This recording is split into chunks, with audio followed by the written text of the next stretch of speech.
يا نفس إن لم تظفري لا تجزعي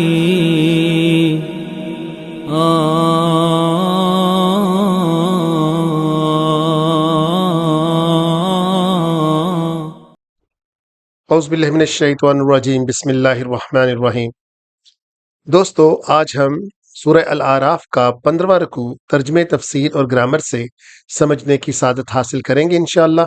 اس مختصر سے رکوع کے اندر اللہ تعالیٰ یہ بیان فرما رہے ہیں کہ جب فرعون کے جادوگروں کو شکست ہو گئی اور انہوں نے حضرت موسیٰ علیہ السلام اور ان کے رب کے اوپر ایمان لانے کا اعلان کر دیا، تو اس وقت فرعون اور اس کے سرداروں نے کیا پلاننگ کرنی شروع کی، آئیں دیکھتے ہیں۔ وقال الملأ، تو بولے سردار، من قوم فرعون، فرعون کی قوم میں سے، اتذرو، کیا تم ایسے ہی چھوڑ دو گے؟ یہاں پر الف کوشچن بنا رہا ہے کہ کیا تم ایسے ہی چھوڑ دو گے موسیٰ کو، وقومہ، اور اس کی قوم کو جو اس کے اوپر ایمان لے آئے تھے حضرت موسیٰ علیہ السلام کے اوپر، لیفسدوا، کہ وہ فساد پھیلائیں۔ ان کے نزدیک فساد یہ تھا دوستو کہ ان کی سرداری خطرے میں پڑ رہی تھی اور وہ عام لوگوں کے برابر ہونے جا رہے تھے، فی الارض، اس زمین کے اندر، وَيَذَرَكَ، اور وہ ترک کر دیں گے، چھوڑ دیں گے تمہیں، وَآلِهَتَكَ، اور تمہارے الہوں کو۔ تو دیکھیں کس طرح سے وہ ڈرا رہے ہیں فرعون کو اور کس طرح سے اس کو مجبور کر رہے ہیں۔ قالا، تو بولا فرعون، سنقتل، سا یہاں پر آپ دیکھیں یہ فیوچر کے معنی میں ہوتا ہے، گا گے گی وغیرہ کے لیے استعمال ہوتا ہے کہ ہم انہیں قتل کر دیں گے، کنہیں؟ ابناءہم، ان کے بیٹوں کو، ونستحیی، اور زندہ رہنے دیں گے، نساءہم، ان کی عورتوں کو۔ یہ وہی والا دوبارہ حضرت موسیٰ اور ان کی قوم کو وہی سبق دینے جا رہے ہیں اور اس کا اعادہ کرنے جا رہے ہیں جو کہ اس موجودہ فرعون کے والد نے جب حضرت موسیٰ علیہ السلام بچے تھے تو ان کے اوپر جو اس وقت اس قوم کے اوپر جو عذاب ڈالا تھا، جس کا اللہ تعالیٰ نے بیان فرمایا کہ نہ صرف میں نے حضرت موسیٰ علیہ السلام کو بچایا بلکہ اس تمام قوم کو اس سے نجات دی۔ تو یہ اس کو دہرانے جا رہا تھا۔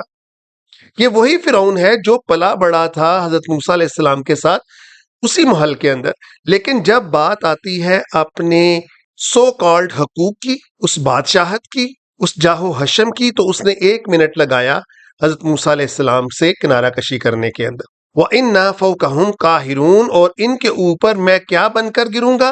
قہار بن کر گروں گا، یعنی ایسا عذاب دوں گا کہ یہ جان لیں گے اور ان کی نسلیں بھی جانیں گی۔ فوقا کا مطلب ہوتا ہے ان کے اوپر میں ڈالوں گا۔ قال موسیٰ، تو حضرت موسیٰ علیہ السلام بولے، لقومہ، اپنی قوم کے ساتھ، استعینوا، کہ میری مدد کرو، باللہ، اللہ کے سامنے، واصبروا، اور صبر کرو۔ آج اپنی قوم سے یہ اعادہ کروا رہے ہیں کہ اللہ تعالیٰ نے جو مجھے ایک بہت بڑا مشن دے کر بھیجا ہے اس کے سامنے آج تم ثابت قدم رہ کر، صبر کرنے والے رہ کر مجھے سرخرو کرواؤ۔ ان الارض للہ، بے شک یہ تمام زمین اللہ ہی کے لیے ہے، یورثھا، اور اس کا وارث وہ بناتا ہے، من یشاء، جس کو وہ چاہے، من عبادہ، اپنے بندوں کے اندر سے، والعاقبۃ، اور آخرت صرف کس کے لیے ہے؟ للمتقین، متقیوں کے لیے۔ قالو، تو وہ سب بولے، اوذینا، ہمیں تو بس ایذا ہی ملی ہے، من قبل، اس سے پہلے بھی، ان تأتینا، اور اس کے بعد بھی جو آپ ہمارے پاس لے کر آئے ہیں، ما جیتنا، یعنی جو پیغام اللہ کی طرف سے آپ لے کر آئے ہیں اس کے بدلے میں بھی ہمیں جو ہے وہ ایذا ہی مل رہی ہے۔ قال عصا، تو بولے حضرت عیسیٰ علیہ السلام، ہو سکتا ہے، پرہیپس، ربکم، تمہارا رب، ان یہلکا، کہ وہ ہلاک کروائے تمہارے ذریعے، عدوکم، تمہارے دشمنوں، وَيَسْتَخْلِفَكُمْ، اور پھر تمہیں خلافت دے دے، فی الارض، اس زمین کے اندر، فَيَنْظُرَ، تاکہ وہ دیکھ لے، کیف تعملون، کہ تم کیسے اعمال کرتے ہو۔